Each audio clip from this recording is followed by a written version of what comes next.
Hello, good morning, everyone, and welcome to a new episode of Empowering Voices. We have a special guest today, Rebecca. Hello, Rebecca, welcome. I just want to very quickly introduce Rebecca, but then I want her to give you all the details. She's the founder and owner of Seekology, amazing name, by the way. It's a sort of a retail space, but also online platform that sells amazing products from small brands who want to sell more than just a product, also a story and inspiring feelings. We start today from two words that resonate a lot with Rebecca and are take action. Many of you already know the piece. If you are listening on a podcast, you can check them online. One of my hoodies where the hand embroidery actually says take action as empowering words and inspiring and uplifting. So welcome, Rebecca. Tell us a bit about yourself and your business, and why Take Action resonates with you. Great. Hi, everybody. And thank you so much, Mara, for having me. It's really great to be here. So as Mara says, I'm the founder and CEO of Seekology, which is the place to shop independent beauty and wellbeing brands. We sell everything from natural skincare to soy wax candles, eco-friendly activewear and yoga mats, aromatherapy products, and lots more. But everything that I sell is from an independent brand, and I've now worked with over 100 in the last 2 years. So we launched in November 2019 with a physical store in Richmond, and I'm very much a proponent of physical retail as well as digital. I think particularly in beauty, people often really want to smell the products, or they want to put them on their skin, or they want to have a conversation with somebody about what they're buying. So that's why I really wanted this to be physical first. And also a lot of the brands that I work with are really keen to get into physical retail, and it's sometimes hard for them to make that first step. So yes, we launched in November 2019. We've obviously been open and closed since then from a physical perspective many times. You couldn't even imagine everything that happened afterwards. Yes, and the timing, was terrible for us really, but we pivoted online. We sell at Seekology.co, and now we have a series of pop-up shops. We've just done one in Covent Garden for British Beauty Week. We have a little shop in Richmond, and we're planning some more for Christmas as well. So things are looking up. In terms of take action, that's just something that really resonates with me. I'm someone who just really likes doing a lot of things. I really believe in that adage about give something to a busy person and they'll get it done. So I really love retail because it is so immediate. You can change a product or a price or positioning of something, and you can genuinely see how customers are responding to that really quickly. So I love that kind of action-focused element of this industry. Well, actually, you have the opportunity to have contact with the brands and with the customers. So Absolutely. To see, it must be quite inspiring. I mean, to see the reactions of both, of course, from two different perspectives. That's right. And I consider my brands just as much customers of Seekology, really, because I'm here to serve them and help them get into retail. And it's really inspiring working with other entrepreneurs and hearing their stories, finding out why they launched their products. Yeah, the story behind, of course. Yeah. Exactly. Because you worked for a long time in with the big brands. I mean, and also that other side, right? Of working for someone. And we can say it, you were a buyer for John Lewis. I mean, yes. It's where you probably had the most direct contact with the retail, but in a department store. What is a bit the difference between the big department stores and the smaller boutiques and concept stores like you have now?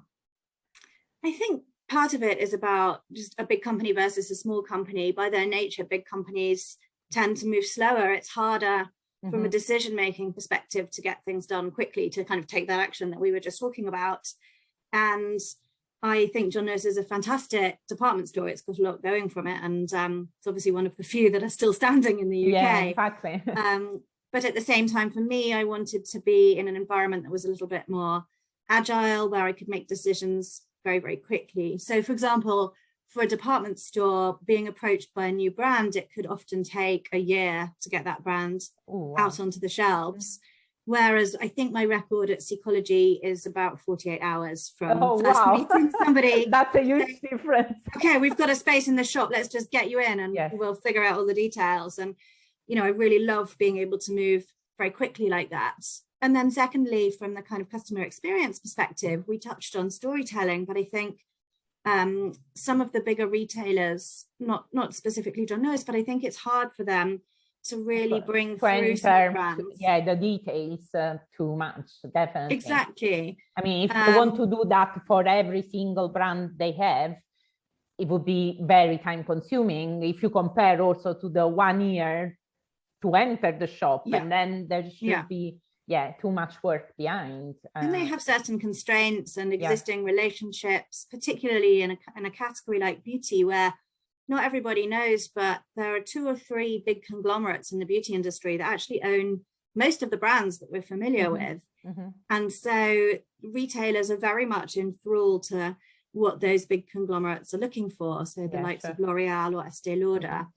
And that means that it is really difficult for smaller brands to get cut through, because they don't have the budgets for the marketing or the capex that these big brands have, and you know, the way the world is working. So I really wanted to change that by creating a retail environment that was led by small brands, and specifically then for those customers who actually want to go out and discover something new, but at the same time want to have that kind of curated element to it, and know that there's been somebody checking over the provenance of these brands, checking that actually they are good products. So that was another thing that I wanted to do differently. Yeah, because I think nowadays when we buy whatever, from the supermarket to luxury products, we want to know exactly what that product is, what can do for us. It's not just a necessity to fulfill, but also a mindset or some values. So absolutely, So and actually, a lot of our customers, a lot of our customers are very values driven. So they'll come to us and they'll say, "What have you got that's vegan?" or "What have you got that's organic?" Or where, you know, what's made in the UK, or what's you know, what's made in small batches. So they're really keen to understand the provenance of those products, and everyone's values are slightly different, and that's fine. But I think to be somewhere that actually helps customers navigate that, and so, well, if sustainability is the most important value to you, then come and look at these brands and these products. And if actually being vegan is the most important value to you, then come and look at these brands and these products. And sometimes there's crossover, and sometimes it's slightly different, but it means that we can help customers navigate that landscape much more easily than maybe they could with a traditional retailer. Yeah, and I feel also the customer feels a bit more a better connection, because it's like they get to know the brand more closer than to imagine this big corporate. Of course, both can exist together. We are not saying that one is better than the other, depending on what's even our mood on the day, right? But as a small business myself, I can feel that I want to tell my story through my product. So the channel of smaller retailers, that is just the size is not small in terms of values and reach, actually, because we are going a bit backwards at the moment. I feel after all the explosion of globalization, we now want the unique piece. So we have more the tendency to look for independent brands and not the we don't even wear, I don't know, I talk for fashion, for example, but you don't want to wear what everyone else is wearing. So so, and I think also when it comes to buying gifts as well, it makes you look a lot more thoughtful if you choose something that's made by an artisan or it's from an independent brand, and you can tell that story about why you chose the product in relation to the person that you're giving it to. And it makes you look like you've done all the hard work, but actually the secret is just come to Seekology and we've done the hard work for you. Yeah. And therefore it's kind of easier to choose something that has that story, or something that is, you know, a wonderful and unique product that will make you look like an amazing gift giver. Yeah, that's so true. And do you have any plan you can already talk about for the coming season and for the future? Well, it's not set in stone yet. We will be at Balance Festival, which is from the 12th to 14th of November. So you can have a look online, get all the details for that. And I'll be taking probably about 12 brands there across a range of different categories. And then I'm planning some more pop-ups for Christmas time, because obviously that's such a critical point for us as a beauty, wellbeing and gift retailer. So I don't know where they're going to be yet, but there will be at least one, hopefully two. And then we have our little shop in Richmond as well, which is just on Hill Rise, where I've got about 12 brands too. So really trying to expand our reach across the Southeast for now. Hopefully we'll be beyond the Southeast in the future. And we wait for you in the north. Yeah, I'd love to come to the north as well, but there's only one of me at the moment. So, you know, I have to prioritize based on that. But we do sell across the country online as well. And I've got about 80 brands on the website now. Yeah, that's amazing. And in fact, I invite everyone to check your website to start with, and if possible, also, of course, the physical shop for the upcoming season. Have you seen any big shift now that we are going back to the physical shops compared to before pandemic? Yeah, I think there's been some really interesting shifts in terms of what people have bought over the last 18 months to 2 years. So in our first shop, which was opened just before Christmas 2019, it was very much the gift products. So gift sets, things like bath and body, which are kind of an easy gift. Products like candles did really well in that first shop. And then as we went into lockdown, there was this very rapid shift, and suddenly everyone was buying yoga mats because they couldn't go out to their yoga classes. Yeah. So they were doing yoga on Zoom at home and they wanted a mat. Yeah. Buying things like activewear. And then over the course of last year, it really shifted into things to take care of yourself at home. So we were selling, again, candles, things like aromatherapy, lots of products to do with sleep. So whether that was eye masks, aromatherapy to do with sleep, silk pillowcases, bamboo pillowcases. So people really kind of looking after themselves at home, and probably the money that they might have spent on going to a beauty salon or having their nails done, they were actually spending that money on a little treat for themselves at home. And now there's been a bit more of a shift. It's a bit more balanced again. So we have seen people buying makeup again. Obviously, as we're kind of going out and about a bit more, going to parties, people are thinking about lipsticks or nail varnish. Skincare still remains kind of very strong for us. That was strong through the pandemic, but people are still buying lots of skincare products. And actually people are still buying lots of candles. And I think there's a really interesting shift in the seasons where it's obviously gone very autumnal in the last 2 or 3 days. And last night we had this flurry of people buying pumpkin spice candles. Oh, really? So that's obviously people are suddenly shifting their mindset into what sort of smells they want in their home, which is really interesting. Yeah, sure. And also the autumn in London is so beautiful that exactly. we are ready to shift, because we didn't have much summer. We are very ready to go in the colors and smells of the autumn. I just wanted to say for our audience, because I feel that our storytelling must be also support, hope, encouragement for other women out there, that you started your business after you were made redundant. And it was, of course, you already had the idea of doing it, but please tell us, what was the shift that took you from corporate to being an entrepreneur? Sure. So I think when you get made redundant, it's a good opportunity to really take stock of what's important to you and what you want to do next. And so I had this choice. Did I want to go and find another corporate job in another retailer or brand?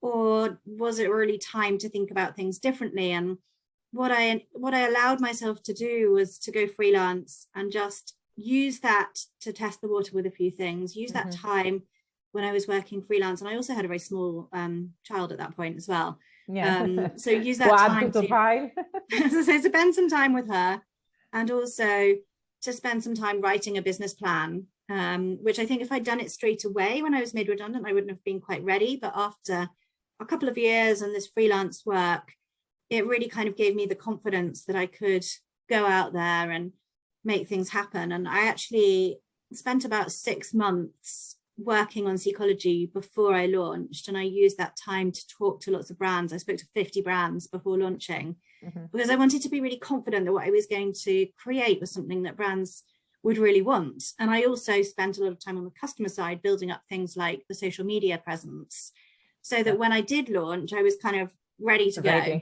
So when I say I launched in November 2019, that's when the first shop opened, but actually there'd been a lot of work behind the scenes going on before that. Of course. Yeah, I mean, it's common to think that the entrepreneur wakes up in the morning with an idea and he starts selling like hotcakes, everything, while there's a lot of behind the scenes and a very long brewing period that sometimes in reality, if you think it's whatever is the brand then we have, it's like been brewing all our life to get there. Because without all the experience you had before and happenings in your life, you probably would never get there. Exactly. And there's a wonderful phrase from Steve Jobs, which is that you can only join the dots backwards. Yeah. You look back and you can see, for me, that was actually, I'd worked in beauty at John Lewis, but I'd also worked not on the high street with lots of very small brands. So I was really familiar with how they worked. And I'd worked in other corporate retailers like Argos and Fenwick, and I'd worked in the finance industry for a little while at the beginning of my career, which made me really confident from a kind of spreadsheet and financial modeling perspective. So all of these different things that I'd done at the time, you know, I wouldn't have expected necessarily that they would lead me to this point, but actually looking backwards, they were all really valuable in terms of creating Seekology. Yeah, definitely. I just wanted to ask you, you already mentioned the quote from Steve Jobs. So do you have any other quote that can be a bit your guidance or support in life and business? Oh, I'm not sure about quotes per se, but there are definitely some other entrepreneurs that I really I really admire. One is Jo Malone. I think she built up this incredible beauty business, really kind of steadily from her own experience and the relationships that she had created. And I just think she had such a clear vision of what she wanted to do. I think I just really admire her kind of persistence and tenacity in creating that business, and also through some of the personal challenges that she faced when she was very ill as well. And other entrepreneurs, actually, I think there are a lot from the States that I really admire. I used to live in America, so I kind of keep in touch with what's happening there. There's a brilliant book that I read recently, which I'm going to recommend to anybody who has a product business, called Supermaker.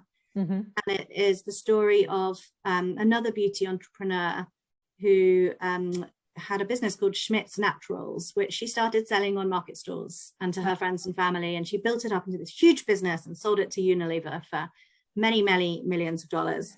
And again, I think just that tenacity in the early years when you're not really drawing a salary and you're not really sure it's going to work, but you have this vision about your business, I think is so inspiring. So those are kind of some of the people that I look to for my own inspiration. Yeah, that's amazing. And then you said, I mean, the tenacity and resilience of the first years. If you keep reminding yourself of your why and your vision, you'll survive. Definitely, you don't get discouraged. Yeah. That was such a lovely conversation. I just want to remind everyone that the details for Rebecca's brand business Seekology are in the post, in bio, on my website, in the podcast, everywhere. You cannot miss it.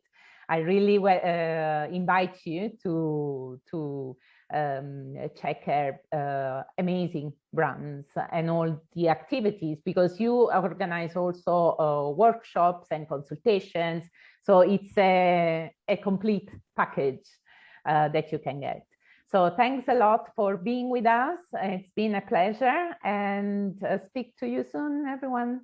Thank you so much. That's been great. Bye.